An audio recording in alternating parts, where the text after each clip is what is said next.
Apollo হাসপাতালের মহিলা চিকিৎসককে আরজিকর করে দেওয়ার হুমকি দেওয়ার অভিযোগ উঠেছে রোগীর আত্মীয়ের বিরুদ্ধে। এমন ঘটনায় উত্তেজনা ছড়িয়েছে অ্যাপোলো হাসপাতালে। জানা গিয়েছে অ্যাপোলো হাসপাতালে আইসিইউর সামনে রোগীর পরিবারে থেকে এই হুমকি পাওয়ার পরই ওই মহিলা চিকিৎসক প্রথমে তার সহকর্মীদের জানান, এরপর হাসপাতাল কর্তৃপক্ষকেও লিখিতভাবে জানিয়েছেন তিনি। এই ঘটনায় ক্ষোভে ফেটে পড়েছেন অ্যাপোলো হাসপাতালের চিকিৎসক, নার্স এবং স্বাস্থ্যকর্মীরা। আইসিইউর সামনে হুমকির অভিযুক্ত গ্রেফতার না হওয়া পর্যন্ত নতুন রোগী ভর্তি করা হবে না বলেও হুঁশিয়ারি দিয়েছেন ডাক্তার এবং স্বাস্থ্যকর্মীরা। তবে হাসপাতালের অন্দরে চিকিৎসা পরিষেবা স্বাভাবিক রয়েছে। এরপর ঘটনাস্থলে পৌঁছয় ফুলবাগান থানার পুলিশ। রোগীর পরিজনের এক সদস্যকে গ্রেফতার করেছে পুলিশ।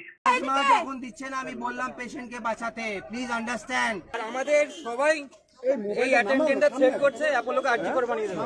নেক্সট আরজিকর অ্যাপোলো হতে চলেছে। ডক্টরদের আরজিকর বানিয়ে দেবো থ্রেট চলছে কি?